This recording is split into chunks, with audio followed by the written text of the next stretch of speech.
Welcome back. Today we are diving into an explainer on a really fascinating practice. It's essentially standard mindfulness taken a huge step further, the tree observation meditation.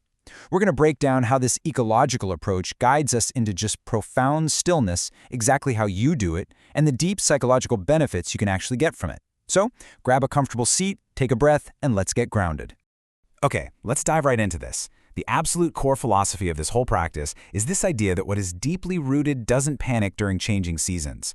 I mean, think about that for a second. In this meditation, a tree isn't just something pretty to look at. It actually becomes our living, breathing metaphor for calm growth and endurance. Trees survive storms, heat, drought, and they don't make a sound. They go through massive transformations, yet they don't panic. So we're going to explore how we can borrow a little bit of that resilience for ourselves.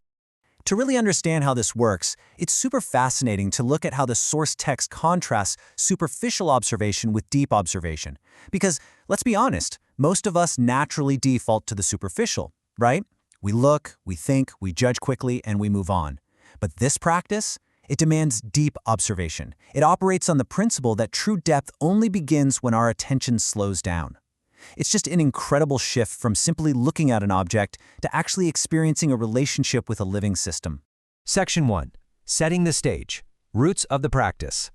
So before you just head outside, there is a practical setup required. This exercise is meant to take anywhere from 40 to 60 minutes, so preparing your environment is absolutely crucial. You're going to want to choose an area with mature trees and minimal disturbance. Think a quiet forest, a garden, maybe a riverside. And as for what to bring, it's brilliantly simple. A journal, a ground mat, and a water bottle. But here is the kicker. No phones allowed. This is a strict rule. You simply cannot achieve true presence if your pocket is buzzing with emails. We are cutting that digital tether completely. Now, what's really fascinating about these guidelines is how they direct the facilitators who are actually leading these sessions. Notice the strict do nots here. Do not force spiritual interpretations. Do not over-explain symbolism. And whatever you do not make it academic. Facilitators are instructed to just let emotional experiences happen entirely naturally. Their job is simply to maintain a quiet atmosphere, use intentional pauses, and essentially just hold space for the participant and the tree to connect. Section 2. The practice. Trunk of the tree. All right, this is where you actually sit down and begin the work of intentionally slowing down your mental speed. The process unfolds in a few distinct steps. Step 1 is choosing your tree. The guide emphasizes doing this intuitively. Don't overthink it, just find one and stay with it fully. Step 2 is settling into presence. Before you even really look at the tree, you soften your mental urgency. Slow your breathing down, feel the ground beneath you. And then, step 3. Visual deep observation. You do this for 10 to 15 minutes. You're noticing the bark texture, the branch structure, the shadows. You are observing it as if you're seeing a tree for the literal very first time. During these initial visual steps, the facilitator will gently remind participants of this really beautiful truth. A tree does not grow through urgency. It grows through rootedness. The goal here isn't to analyze the tree intellectually or try to suddenly stumble upon some profound meaning of life. It's much, much simpler than that. You are just noticing life within silence. You're practicing depth instead of speed. Section 3. Internalizing the wisdom. Branches of reflection. So after about 20 minutes of this visual grounding, the practice shifts internally. We move into step 4, symbolic reflection, where we start connecting what we observe in nature with our own self-awareness. Then step 5 brings in sensory connection. This is where, slowly and respectfully, you might gently touch the bark, feel the temperature differences, or even notice the smell of the earth right around the base of the tree. And finally, step 6, silent meditation. Participants close their eyes and imagine themselves becoming more rooted internally. Not rigid, not stuck, but stable enough to actually grow. During the journaling phase that follows all of this, participants are given specific reflection prompts. And I actually want to ask you one of those questions right now.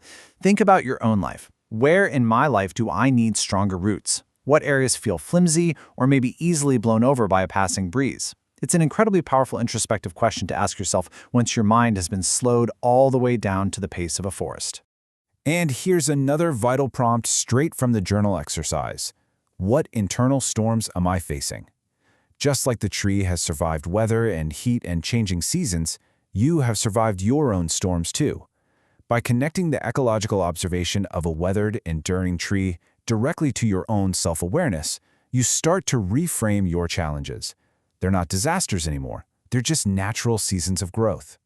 Now, the guide also outlines an optional advanced variation called Dialogue with the Tree, and this shows just how far this practice can go. Participants are asked to write down the answer to this question. If this tree could speak to me, what would it say? Because your mind is so quiet and observant at this stage, this exercise often reveals some incredibly profound subconscious wisdom and emotional insight that honestly you were probably previously just too distracted to hear. Section 4. The Ripple Effect. Leaves and Benefits. When we finally pack up our journals and re-enter the fast-paced world, that's when we see the real ripple effect. And I want to be clear, this isn't just a fleeting wellness trend. It's a proven, structured method to alter your mental state. Participants experience profound nervous system calming and stress reduction. It genuinely aids in emotional regulation and attention restoration. By forcing your brain to reduce its constant mental noise and practice patience, you are literally giving your cognitive functions a deeply restorative break. But the benefits actually extend beyond just the individual, reaching into something called ecological justice. This exercise creates a direct emotional relationship with living ecosystems. We stop viewing nature as just, timber, shade, or a consumable resource, and we begin to understand it as a teacher. It deepens our ecological consciousness because we truly start to feel our interdependence. We learn about sustainability directly through the balance and the rootedness that we observe firsthand. As the meditation closes, facilitators leave participants with this really powerful summary thought. The tree does not compare its growth, it simply remains rooted while continuing to reach toward light. Think about that. In a world that is completely obsessed with comparing milestones and rushing to the finish line, we can find incredible grounding stability just by mimicking the patience of natural systems. I want to leave you with the final closing reflection from the guide today. Perhaps growth is about learning how to stay grounded while expanding. It's such a beautiful concept, but it definitely requires practice. So I have to ask you, if you traded just 1 hour of screen time for an hour of this deep, rooted observation, what kind of internal storms could you finally weather? Thank you so much for joining me to explore this explainer today. Stay grounded, keep expanding, and I'll catch you next time.